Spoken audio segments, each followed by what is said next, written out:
The title is Blind Eyes Open. Now, that's what Jesus did when he came to earth, was he opened the eyes of the blind in many ways, not just physically, but absolutely physically, but also spiritually. In 2 Corinthians 4:4, we find out why he needed to do that. 2 Corinthians 4, verse 4, he says, "In whom the God of this world hath blinded the minds of them which believe not, lest the light of the glorious gospel of Christ, who is the image of God, should shine unto them." That is, this world has been blinded, and most of the time they don't even know it. Their minds have been blinded. Many times the eyes are blinded too, and that's what Jesus came around doing, was healing physically. He also healed spiritually. The physical is what man could see from the outside. The spiritual is what man needs on the inside. Matthew 11, verse 3. This is John the Baptist. John the Baptist was the forerunner of Christ. He came to the wilderness, looking like a wild man, with wearing camel skin girdle and eating. We may have ate some too, and wearing that thing, and then he was eating locusts and wild honey. Talk about a character. Here's what he created, the stir. He was the publicist for Jesus, if you want to put it that way. He prepared the way. All of a sudden, he gets caught. Now he's in prison, and he's about to have his head chopped off. And he has a question. I've done all of this work. Did I do the right thing? Verse 3, Matthew 11:3. And said unto him, Art thou he that should come, or do we look for another? So he sent one of his boys out. Of course, John's in prison. He sent one of his pupils out and says, Go ask Jesus this question. Are you the real deal? You've just been preaching he is. You better hope he is. Verse 4. Jesus answered and said unto them, Go and show John again those things which you do hear and see. Now here was what was supposed to seal the deal, so that John the Baptist would realize Jesus was who he claimed to be. Verse 5. The blind receive their sight. Now, your spiritual eyes have been opened when you got saved. If your spiritual eyes have not been opened, you ain't been saved. Spiritually, you're dead to most things prior to salvation. Now, you can get just enough light in. Some people are blind, but they can see shadows, and they can tell that the room is lit or not lit. That's about all you can see before you're saved. Once you get saved, the lights come on. I say blind eyes are opened to people's sin and shame. In Genesis chapter 3, Genesis 3 verse 7. Here's where it begins. Adam and Eve. They're in the garden. They've been told what they should and should not do. Don't touch the tree. Don't eat of it. They know what's right. They know what's wrong. They don't need any knowledge of good and evil. God already gave it to them. Think about it. Was dying a good thing? They understood that. The day that you eat, you'll surely die. Do you think that was a pat on the back? No, that was a warning. Don't do it. Okay, that's knowledge of good and evil. The devil comes along and says, I'll give you knowledge of good and evil.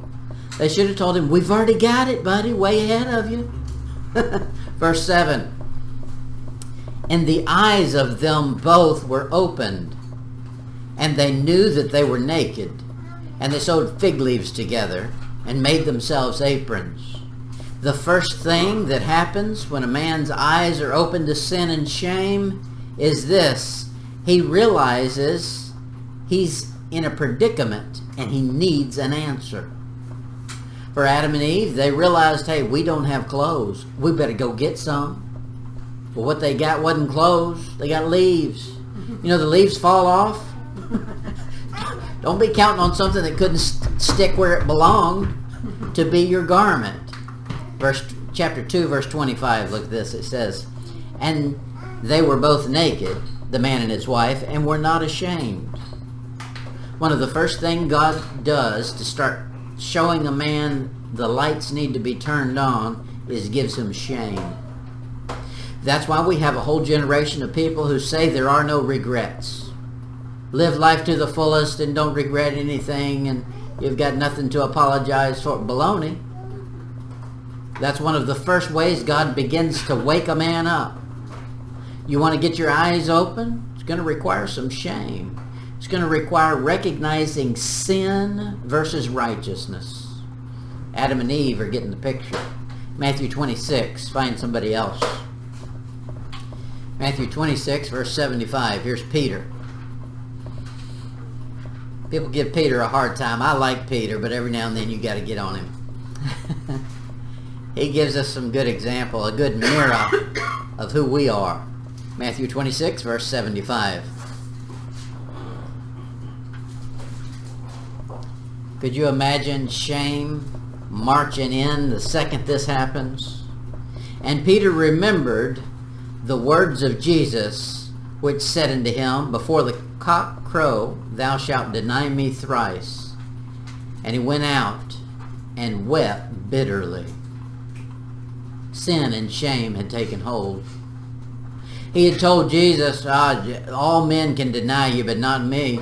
I'm much better than all of them. Okay, well, every Christian has thought that at some point. You thought, that person over there is wicked. I would never. Don't say I would never. You might be there tomorrow. He says, the lights came on. He recognized sin, and he recognized what righteousness was, and he was on the wrong side of the equation. It says he wept bitterly. Think of the bitterness and the shame and the remorse and the regret that would have been done away with if man had just followed what God had to say. Even after you're saved, this is a good message. Look at it in Isaiah 28. Isaiah 28, verse 20. The problem with man is he likes to cover his unrighteousness with feigned righteousness. He likes to fake it. Adam and Eve got them some fig leaves. They thought would be good covering. That wasn't even a comfortable garment. I can't imagine it being very stable. Maybe they had a polo on it or something. So you can put a polo on anything and sell it for a lot of money. He says, Isaiah 28, verse 20, for the bed is shorter than a man can stretch himself on. I don't have that problem. I'm short. But have you ever tried to lay down on a couch or something and it was too short?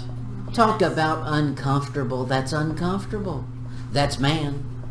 Man should become uncomfortable when he realizes the situation he's in with his own life. Sin and shame should make a man uncomfortable. He says, and the covering narrower than that he can wrap himself in it. That is, if you got a towel, you ever reach out to get you a towel and it turns out to be a dishcloth or something? That thing's worthless. He says that's what we're talking about here. The covering will not work.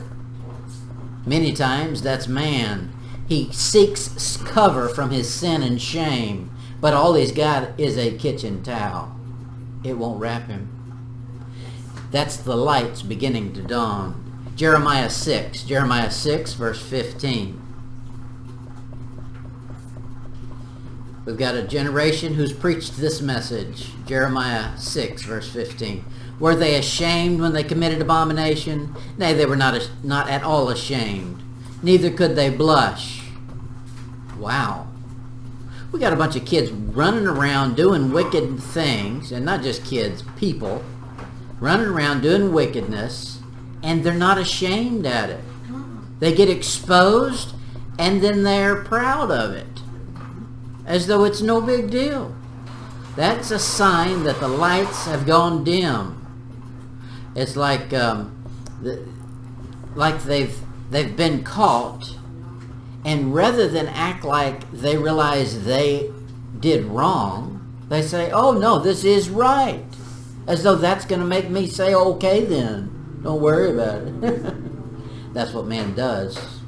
He says, therefore they shall fall among them that fall. At the time that I visit them, they shall be cast down, saith the Lord. Some men remain blind. Now this blindness we're speaking of is knowingly blind. They had the opportunity to have the lights on. They embraced their shame and refused to be embarrassed. They no longer knew how to blush. Jeremiah 17, verse 13.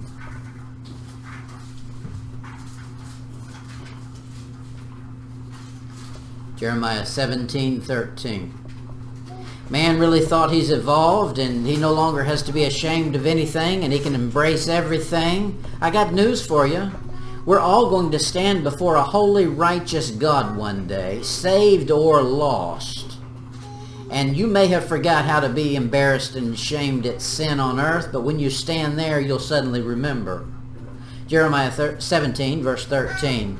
O Lord, the hope of Israel, all that forsake thee shall be ashamed. And they that depart from me shall be written in the earth, because they have forsaken the Lord and the fountain of living waters. One day, a man stands before God, saved or lost, and reflects back on the wickedness of sin and shame, and then it comes clean and clear. Some things you can't see clearly unless you have enough light. And when the true light that lights every man that comes into the world, when he is nothing blocking him, nothing hindering him, shines on your life, suddenly you'll be ashamed of some things. Look at him that way now. The only reason a man doesn't is because he's blind. Most men are blind because they choose to be. I hate to sleep when it's light outside. Who am I kidding? I can sleep anywhere. But really, I prefer to sleep in a dark room. So you've got these things called blackout curtains. And that is on purpose blocking out the light so that you can sleep. That's most men in this world. They know where the true light is. They know they should be embarrassed about certain things, but they've chosen to sleep away anyway. And they've got some blackout curtains there. Someday God's going to rip them down. Philippians 3, verse 18.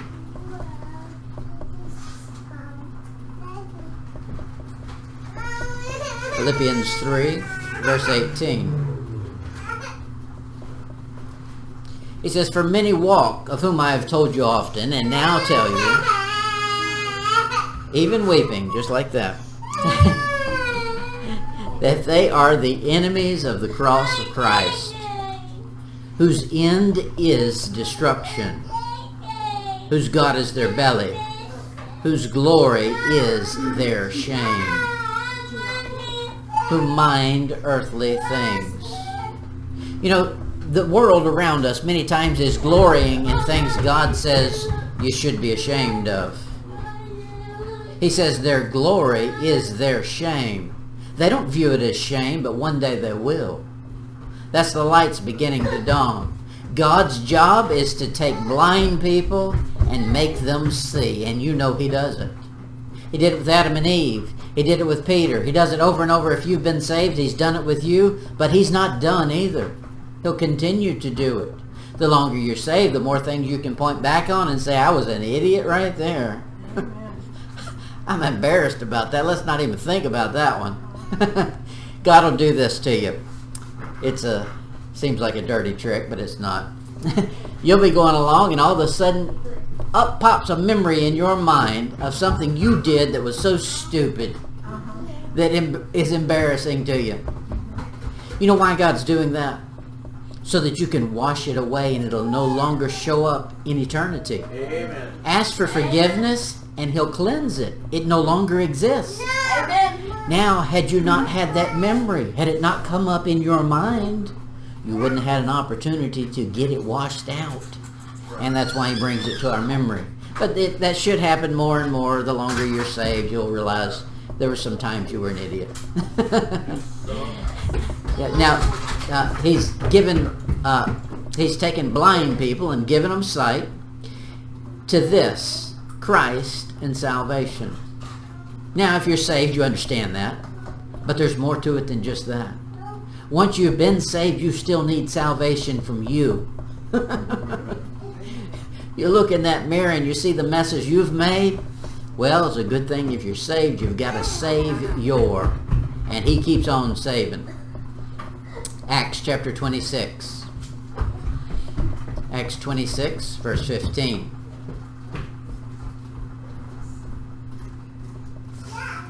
Acts 26, 15. And I said, Who art thou, Lord? And he said, I am Jesus, whom thou persecutest. Lights are coming on. Paul's getting a revelation from heaven. You know what it did to him? It blinded him from this world. When you get the true light, it should blind you from some things and make you see clearly other things. Look at Acts 26. Acts 26, verse 18. He says, I'm going to give you a job, a mission. Here's your mission. To open their eyes and to turn them from darkness to light and from the power of Satan unto God, that they may receive forgiveness of sins and inheritance among them which are sanctified by faith that is in me. This is God speaking from heaven. He says, I'm going to give you a job to do. The job I'm going to give you is this, to turn the lights on, to give blind people sight again. That's our mission. In Luke 22 verse 32, he says this, But I have prayed for thee. This is Jesus speaking to Peter. Could you imagine this? You couldn't have somebody praying for you better than this right here. Jesus shows up and says, you got an issue, buddy, I'm praying about it. But I prayed for thee, that thy faith fail not, and when thou art converted, strengthen thy brethren. Now, he's still praying. He's praying for every one of us, and I think he's got to pray 3 times as hard for us as he did for Peter. I don't see anybody else doing a Pentecost. That's 40 days after the resurrection, Pentecost, when they spoke in tongues and all the men heard the language in their ear according to their own language, in their tongue. That was Peter. I guess he got converted. Now, he was already saved, wasn't he? Sure. He had breathed on them, said receive the Holy Spirit, or the Holy Ghost. So they had it, but he still needed converting. Sometimes we get perverted and need some converting. And that's easy to do. In this world we live in, it's just normal to get swayed by the philosophies and the wickedness of this world around us and not realize it. The more of that Bible you get in you, the more converted to holiness and righteousness you'll become. Next thing I'll say is blind eyes are also open to hell amid torment. It's too late at that point. You know, one of the worst things that'll happen in hell is this: a man can see it. It's utter darkness, but it'll be enough light for him to see the wickedness that's going on around him. You remember the Luke chapter 16. I'll show you a man. Luke 16, verse 23. Here's a man went to hell. We don't see anybody giving this story when they're telling their life story and trying to write a book about it and make a movie about it and make a bunch of money. You know, they've got the people who went to heaven and went to hell and went to both. And but interesting about those stories is nobody ever gets a plan of salvation out of it. Not a biblical one. Luke 16, verse 23. And in hell he lifted up his eyes. His eyes can see there, being in torments, and seeth Abraham afar off, and Lazarus in his bosom. Verse 25. But Abraham said, Son, remember that thou in thy lifetime receivest good things, and likewise Lazarus evil things. But now he is comforted, and thou art tormented. There's a day coming where punishment comes. God decides he's going to put a man in hell and then the lake of fire, and he says the torment is something he will recognize. Man might not realize the trouble and the trials and the torment that he's going through on this earth is God trying to woo him and call him to himself. Many times that's what he does. He puts a man through a rough situation, so he says, I won't go that path anymore. Many of them are so stubborn they forge ahead. In hell, it's pure turmoil, torment, and there's nothing they can do about it. And they understand it clearly. It would have been better, just to annihilate them and be done. He says, no, you've offended a holy, righteous, eternal God. Therefore, you get to pay for it for eternity. Wow. Fire, yikes. That's tough. And most is black fire. That's right. Darker than fire. Invisible. Mm-hmm. Yeah. Matthew 8. Matthew 8, verse 29.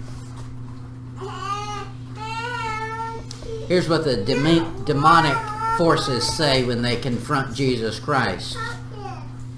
They come up to him and they say this. And behold, they cried out, saying, What have we to do with thee, Jesus, thou Son of God?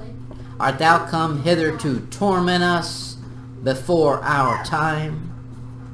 You know what hell was made for? It was made for the devil and his angels. It was made, custom made by God to torment a supernatural being. Man has no business being there. An angel can withstand more pressure and more opposition than what a man can. But man can choose to take his torment. That's scary. Look at Mark chapter 5. Mark 5 verse 7.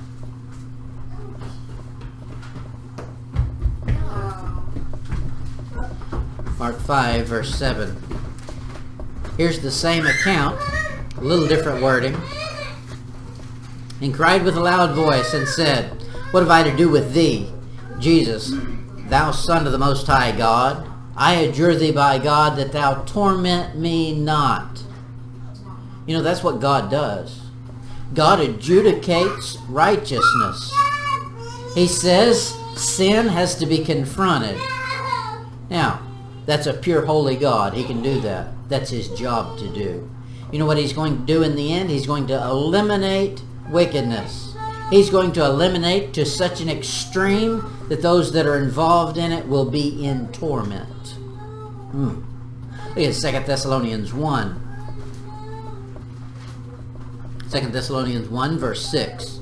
If you live right at all, it won't be long until you see opposition. The world's going the other direction. And the two are going to collide. When they collide, it's not a pretty picture. 2 Thessalonians 1. Seeing it is a righteous thing with God to recompense. What's he going to recompense? Tribulation to them that trouble you. Wow. What did I say first? It's 2 Thessalonians 1. 2 Thessalonians 1, 6. This is God speaking. God's point of view is it makes his day to inflict torment and torture on those who are doing that to you. Now, if a little child came up and hit me, it wouldn't probably hurt. We've got a kitten. The kitten, it's no big deal when it wants to bite and claw and all that. But let that thing grow up another few months, and it'll suddenly hurt. You offend a man, it hurts. When a man tries to inflict torment on you, it hurts to another man. But imagine a God that's called the Almighty deciding he's going to inflict turmoil, trouble, tribulation. That'll be bad. Again, Revelation 20.